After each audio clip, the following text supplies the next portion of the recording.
नमस्कार दोस्तों, अद्वैत पाठशाला में आप सभी का स्वागत है। तो आज के इस वीडियो में पंजाब स्कूल एजुकेशन बोर्ड की इकोनॉमिक्स के चैप्टर नंबर 3 के नेक्स्ट टॉपिक को आज हम पढ़ेंगे। तो आज का जो हमारा टॉपिक होगा वो होगा एवोल्यूशन ऑफ मनी। इससे पहले दो टॉपिक मैंने आप लोगों को लास्ट दो वीडियो लेक्चर्स में पढ़ा दिए हैं, तो आज के वीडियो में हम इस नए टॉपिक को डिटेल में पढ़ते हैं। तो बिना किसी देर किए चलिए इस वीडियो को हम शुरू करते हैं। तो आज की इस वीडियो में मेनली हम बात करेंगे एवोल्यूशन ऑफ मनी के बारे में। यहाँ पर मिस्टेक होगी, यहाँ पे आप लिखेंगे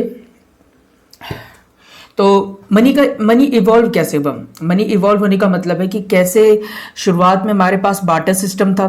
बार्टर सिस्टम में क्या चीज़ होता था कि चीज़ के बदले कोई चीज़ एक दूसरे को दी जाती थी और इस तरीके से ट्रेड होता था।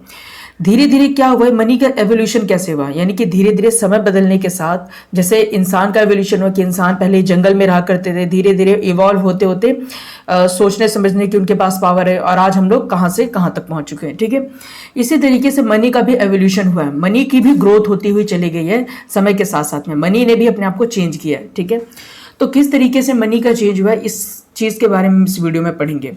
ठीक है, तो स्टार्ट करते हैं। तो सबसे पहले चीज क्या था कि बार्टर सिस्टम, वस्तु विनिमय प्रणाली पहले हुआ करती थी। अब बार्टर सिस्टम में क्या चीज हुआ करता था, before money people exchange goods and services directly known as the barter system. ठीक है, तो पुराने समय में क्या चीज होता था, जब हमारे पास पैसे का कोई भी कंसेप्ट नहीं था तो उस समय बार्टर सिस्टम हुआ करता था कि किसी इंसान को किसी चीज की जरूरत है तो चीज के बदले चीज को एक दूसरे को दे देते थे। ठीक है, कि मुझे जिस चीज की जरूरत है और सामने वाले को जिस चीज की जरूरत है, मुझे जिस चीज की जरूरत है मैंने सामने वाले से ले लिया। ठीक है, किसी इंसान से, और उसे जिस चीज की जरूरत है मैंने उसे दे दिया। ठीक है, तो इसे बार्टर सिस्टम कहा जाता था। मगर इसमें एक प्रॉब्लम थी। प्रॉब्लम क्या चीज थी इसमें, it was difficult to find someone who had the exact thing you wanted and also wanted what you had. This is called the double coincident of wants. मगर इसमें जो बार्टर सिस्टम था इसमें प्रॉब्लम ये देखी जाती थी कि दोनों के पास, अगर दो पार्टीज हैं तो दोनों के पास एक दूसरे की जरूरत की चीज होनी बहुत ज्यादा जरूरी थी। अगर उनके पास एक दूसरे की जरूरत की चीज नहीं है तो ट्रेड हो नहीं पाता था, तो काफी ज्यादा प्रॉब्लम देखने को मिलती थी। ये मैंने आप लोगों को पहले भी बताया था। अब इससे क्या चीज हुआ,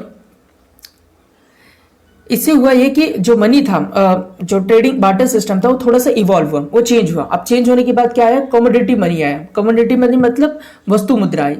to solve the barter system problem, अब बार्टर सिस्टम की समस्या को सॉल्व करने के लिए people started using certain goods as money. अब लोगों ने पैसे के तौर पे किस चीज का इस्तेमाल करना शुरू किया, वस्तुओं का इस्तेमाल करना शुरू किया। एग्जाम्पल के लिए ग्रेन, जो हमारे अनाज होते हैं, कैटल जो हमारे पशु होते हैं, सॉल्ट, नमक। अब होता क्या चीज था कि अगर मुझे किसी चीज की जरूरत है, जैसे मैं मार्केट में गया और मार्केट में मान लो मुझे खिलौने लेने, तो खिलौने लेने के बदले में मैं क्या करता था कि अगर मैं किसान हूं, मेरे पास कैटल होती थी, ठीक है, या मेरे पास अनाज होता था, तो मैं क्या करता था, थोड़ा सा अनाज पैसे के रूप में दे देता था और बदले मुझे सामान मिल जाता था। तो मैं जहां जहां जाता था, मुझे जिस जिस चीज की जरूरत पड़ती थी मैं अपने अनाज को दिया करता था। इसी तरीके से बहुत बड़ी मुद्रा के तौर पे इसका इस्तेमाल करते थे, कैटल का और ग्रेन का, दानों का, यानी अनाज जो हमारे पास होते हैं। इसी तरीके से पशु जो होता था, पशु धन का इस्तेमाल भी, देखो पशु को पशुधन क्यों बोलते हैं, क्योंकि उसे एक धन की तरह इस्तेमाल किया जाता था कि किसी भी चीज की जरूरत होती थी तो ट्रेडिंग के लिए हम लोग कैटल को दे दिया करते थे, पशु को दे दिया करते थे। और नमक भी एक बहुत बड़ा क्या चीज था, मनी की तरह यूज किया जाता था नमक का भी। ठीक है, अब इसमें क्या चीज था, These were valuable but had issues like storage difficulty and not being easily divisible। अब देखिए इसमें भी समस्या देखने को मिली।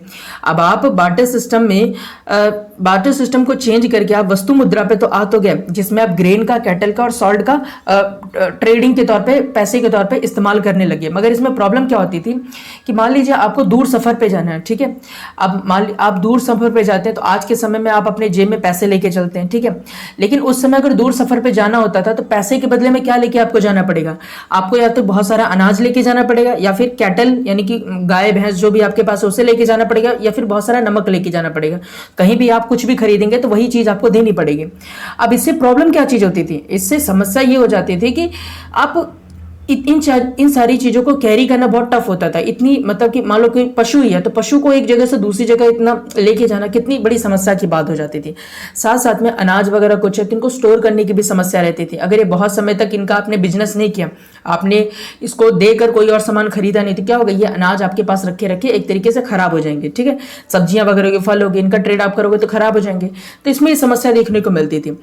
तो एक स्टेप और आया, इंसानों ने इस चीज से सबक सीखा और इंसानों ने मनी का थोड़ा सा और एवोल्यूशन किया। अब आगे क्या हुआ, तो पहली बार अब यूज में मेटेलिक मनी यानी कि धातु मुद्रा। अब इसमें क्या चीज होता था, later metals like gold silver and copper was use as money. अब धीरे धीरे समय जब आगे बढ़ा तो पहली बार किसका इस्तेमाल किया जाने लगा, अब पहली बार मेटल्स का इस्तेमाल किया जाने लगा, यानी कि जो हमारे पास मेटल्स होते हैं, धातु होते हैं उसका, जैसे गोल्ड हो गया, सिल्वर हो गया, कॉपर हो गया। तो पहली बार गोल्ड सिल्वर कॉपर इन सारी चीजों का इस्तेमाल किया गया एज ए किसके फॉर्म में, मुद्रा के फॉर्म में। यानी कि अब क्या होगा कि अगर आपको कोई भी सामान खरीदने के लिए जाना होगा तो आप गोल्ड के सिक्के देंगे और आपको सामान मिल जाएगा, ठीक है। अब इसमें क्या, इसका फायदा क्या था, they were durable, easy to carry and could be divided into smaller unit. अब इसका फायदा ये था, जब पहली बार मनी है तो इससे फायदा ये था, इसको कैरी करना बहुत ज्यादा इजी था, ठीक है। ये बहुत ज्यादा लंबे समय तक टिकाऊ थे, खराब भी नहीं होते थे, और साथ साथ में इनको डिवाइड करना भी इजी था। कैसे डिवाइड करना इजी था, मान लीजिए कि मुझे सिर्फ 1 किलो चावल लेने, तो अब मान लीजिए मेरे पास 100 सिक्के हैं, ठीक है, सोने के 100 सिक्के हैं, तो अब 1 किलो के चावल के बदले में अब डिवाइड कर लिए कि ठीक है 2 सोने के सिक्के से 1 किलो चावल मिल जाएगा। अगर मुझे 100 किलो चावल लेने हैं तो ठीक है 50 सोने के सिक्के दे दो। इस तरीके से क्या चीज हुआ, इस तरीके से इसको डिवाइड करना इजी हो गया पहली बार। मतलब कि किसी भी वस्तु के, कोई भी जो हमारे पास वस्तु है उसके इक्वल वैल्यू की जो मनी है वो दी जाने लगी, तो इससे काफी ज्यादा फायदा हुआ, ठीक है। तो यहां से मनी क्या चीज हुआ, इवॉल्व हुआ। उसके बाद क्या हुआ, अब सिक्के का और भी ज्यादा इवोल्यूशन होना शुरू हो गया। Government started making official coin with stamps which guaranteed the coins value. अब देखो, अब धीरे धीरे जब इंसान और ज्यादा इवॉल्व हुआ तो उसने क्या किया, इंसान कि प्रॉपर जब एक गवर्नमेंट बनने लगे तो गवर्नमेंट ने प्रॉपर अथॉरिटी देनी शुरू कर दी, ठीक है।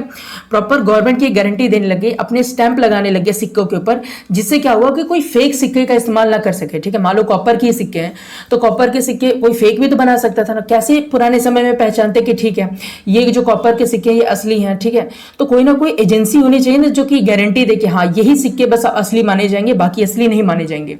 तो सरकार ने क्या किया, सरकार अब क्या करती थी कि प्रॉपर स्टैंपिंग करती थी, ठीक है, मुहर लगाती थी और इशू करती थी सिक्के को, ठीक है, कि जो सरकार के द्वारा लगे गए मुहर है इस सिक्के का इस्तेमाल करके आप एक राज्य के अंदर, कंट्री के अंदर आप कहीं भी जाके आप इसे देकर आप कोई भी सामान ले सकते हैं। इससे क्या हुआ, इससे this made trade easier, increase trust in money. इससे क्या हुआ, लोगों में पैसे के प्रति विश्वास परखना शुरू हुआ। वरना ऐसे भी तो हो सकता था ना कि सोने के सिक्के का इस्तेमाल तो कर रहे हैं मगर कोई कहीं किसी जगह ऐसे जाते कि सोने के सिक्के लेने से ही मना कर देते। अब ये जो सिक्के है, जो गवर्नमेंट के स्टैंप लगे हुए सिक्के थे, इसे कोई मना नहीं कर सकता था। अब इजीली क्या चीज हुआ, हर कोई इन सिक्कों को लेता और कोई भी जो बिजनेस करना होता, एक्सचेंज करना होता किसी भी सामान का, तो वो इजिली इन सिक्कों के बदले में एक्सचेंज कर लेता, ठीक है। तो यहां से सिक्के का, यहाँ पे से जो मनी है इसका इवॉल्व काफी ज्यादा बढ़ गया, ठीक है। अब और समय जब आगे बढ़ा तो देखिए प्रॉब्लम ये आने लग गई कि अब जो ढेर सारे जो सिक्के होते थे इनको भी एक जगह से दूसरी जगह कैरी करना थोड़ा सा टफ था, ठीक है। उतना टफ नहीं था लेकिन फिर भी ये थोड़ा सा टफ माना जाता था। तब किसका इवोल्यूशन हुआ, तब पहली बार पेपर मनी है, यानी कि कागजी मुद्रा है। अब इसमें क्या हुआ, as carrying metal coins became difficult, paper money was introduce. तो इससे हुआ क्या चीज कि जब सिक्कों को कैरी करना एक जगह से दूसरी जगह मुश्किल हो गया तब पेपर नोट आए। क्योंकि देखो सिक्के को अगर आप जेब में रखोगे ढेर सारा तो आपको फील होगा, लेकिन नोट को अगर आप ढेर सारा भी रख लो तो नोट क्या चीज होते हैं, बहुत हल्के होते हैं और इजिली आप कहीं भी इसे रख सकते हो, ठीक है। तो these notes were backed by government और banks and very easier to carry. और साथ साथ में सरकार ने अपनी इसकी मोहर दी, सरकार ने अथॉरिटी दी कि ठीक है ये सरकार के द्वारा इशू किए गए नोट है और हर कोई इसे एक्सेप्ट कर सकते हैं, ठीक है, हर जगह चलेगा मगर एक देश के अंदर ही होना चाहिए। तो इससे क्या हुआ, मनी का एवोल्यूशन और ज्यादा ईजी हो गया, ठीक है। मनी और ज्यादा इवॉल्व हो गई, लोगों के पास अब ट्रेड करने का, एक दूसरे को एक्सचेंज करने का किसी भी सामान ही काफी ज्यादा ईजी हो गया पेपर मनी के आने की वजह से, ठीक है। अब समय थोड़ा और आगे बढ़ा तो अब बैंक मनी आने लग गई, बैंक मुद्रा। अब इसमें क्या चीज होता था, people started keeping their money in banks. अब लोगों ने क्या किया, अपने पैसों को स्टोर करने के लिए अब उनके पास जो पैसे होते थे उनको बैंक में जमा करने लगे। Use cheque and bank transfer money, ठीक है। अब चेक का इस्तेमाल होने लग गया, बैंक ट्रांसफर का, कि मतलब एक बैंक से दूसरे बैंक में पैसे ट्रांसफर होने लग गए।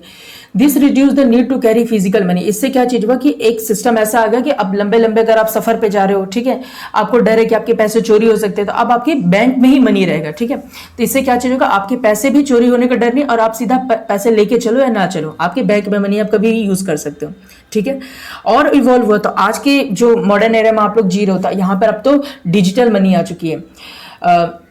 Today money has evolve into digital form like credit card, debit card, online banking, digital wallets. तो आज के समय में आप अपने फोन को ही इस्तेमाल करके पैसे के तौर पे इस्तेमाल कर सकते हो, कहीं भी आपको पेमेंट करना हो इजिली कर सकते हो, ठीक है। तो ये क्या हो रहा है, ये धीरे धीरे मनी का एवोल्यूशन हो रहा है। तो आज से अगर आप 40-50 साल बाद आगे जाओगे तो हो सकता है ये मनी और भी ज्यादा इवॉल्व कर जाए, और भी ज्यादा ईजी हो जाए, ठीक है। तो क्रेडिट कार्ड, डेबिट कार्ड क्या चीज है, ऑनलाइन बैंकिंग तो आप समझते हो, गूगल पे वगैरह, फोन पे वगैरह, इससे पेमेंट हो जाती है। क्रेडिट कार्ड, डेबिट कार्ड क्या चीज होता है, डेबिट कार्ड का मतलब ये होता है कि आपके बैंक अकाउंट में जितने पैसे हैं आप अपने डेबिट कार्ड से उन पैसों का इस्तेमाल करके किसी भी चीज को पेमेंट कर सकते हो, ठीक है। मगर उतने ही पैसे का आप पेमेंट कर सकते हो जितने आपके बैंक अकाउंट में पैसे हैं, ठीक है।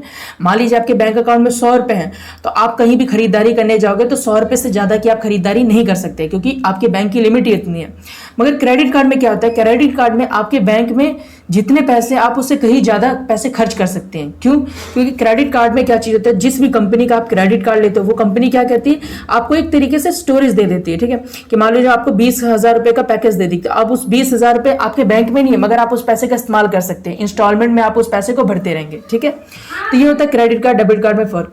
डेबिट कार्ड का मतलब होता है जो आपके बैंक में पैसे है उसका आप इस्तेमाल कर सकते हैं कार्ड के थ्रू, और क्रेडिट कार्ड का मतलब यह है कि जो आपके बैंक में पैसे नहीं है, एक तरीके से उधार के पैसों का आप इस्तेमाल कर सकते हैं, ठीक है। तो ये क्रेडिट कार्ड, डेबिट कार्ड होता है। अब क्या हुआ, it allows faster and more convenient transaction without needing physical currency. अब देखो, किसी भी फिजिकल करेंसी यानी कि जिस पैसे को आप छू सकते हो, अब आपके पास पैसे नहीं भी है जेब में, फिर भी आप बहुत ही इजीली और बहुत ही फास्टर तरीके से ट्रांजेक्शन, लेन देन कर सकते हो, ठीक है। इसका ये फायदा होगा। तो इन शॉर्ट हम कह सकते हैं money has evolve from goods. तो शॉर्ट में हम लोग क्या कह सकते हैं कि मनी का इवॉल्व कैसे हुआ, पहले सामान से हुआ, पहले सामान की एक्सचेंज होती थी, फिर धीरे धीरे मेटल्स आए, यानी कि अब सिक्कों के फॉर्म में एक्सचेंज होने लगे, गोल्ड के सिक्कों के फॉर्म में, फिर धीरे धीरे क्या हुआ, पेपर आया, अब पेपर के फॉर्म में एक्सचेंज होने लगे, नाउ डिजिटल फॉर्म्स, अब किस फॉर्म में आ गया, डिजिटल फॉर्म में आ गया, अब ऑनलाइन ही आप पेमेंट कर सकते हो। This make trade easier and more efficient. इससे क्या हुआ, व्यापार, लेन देन, ये सारी चीजें और भी ज्यादा ईजी हो गई, ठीक है। तो इस टॉपिक में हम लोग पूरी की तरीके से हमने किस तरीके से शुरू से लेकर अभी तक मनी इवॉल्व हुई उसके बारे में हमने पढ़ा, ठीक है। तो आई होप आपको ये वीडियो लेक्चर अच्छी तरीके से समझ में आया होगा। तो इसी के साथ ये वाला टॉपिक हमारा यहाँ पर खत्म होता है। तो नेक्स्ट वीडियो में मिलते हैं नेक्स्ट टॉपिक के साथ, तब तक के लिए थैंक यू वेरी मच।